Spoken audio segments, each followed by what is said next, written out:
You can message anyone in the world in seconds. You can see faces, voices, and stories from every continent. You can scroll through thousands of people every day. And yet, you still feel alone. We live in a world that has never been more connected and never felt more disconnected. It's the greatest paradox of our time. We have technology that allows instant contact, but it has replaced real connection. We confuse communication with communion. We trade depth for speed, meaning for attention, love for validation. Somewhere along the way, connection stopped being something sacred and became something cheap. A like, a view, a follow. We turned the soul into a brand and the heart into content. We post, we share, we react, but we rarely listen. We're constantly performing for each other instead of being with each other. We live for visibility, not vulnerability. That's not connection. That's isolation wearing a mask. Why do we do it? Because true connection requires risk. It means being seen for who you really are, not the filtered version. It means being honest, uncomfortable, and sometimes rejected. But social media has taught us to fear that. We don't connect, we curate, we show what we want others to see, and we hide what we truly feel. And the more we hide, the lonelier we become. The irony is brutal. We built a digital world to bring us closer, but it has turned us inward and empty. The average person spends hours scrolling every day, chasing dopamine hits that fade in seconds. And yet, when the phone goes dark, what's left? Silence.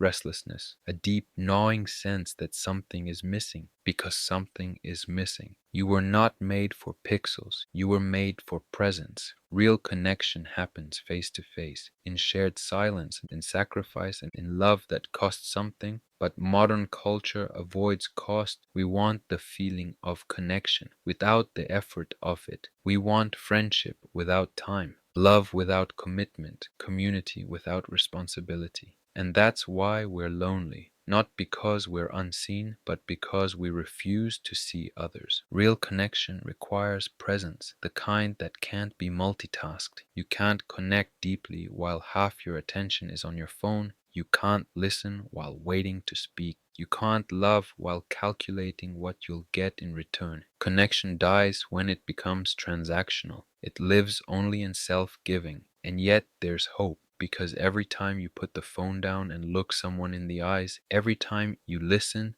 without judgment, every time you love without needing anything back, you push back against the culture of isolation. True connection begins with attention to the world, to others, to God. The church once called this communion not just connection, but unity in love and truth. That's what we've forgotten. Connection without truth is empty. Connection without love is manipulation. Connection without sacrifice isn't connection at all. We replaced communion with consumption and then wondered why we feel starved. So how do we rebuild? Start small. Call a friend instead of texting. Sit with someone in silence instead of scrolling. Go for a walk without your phone. Pray.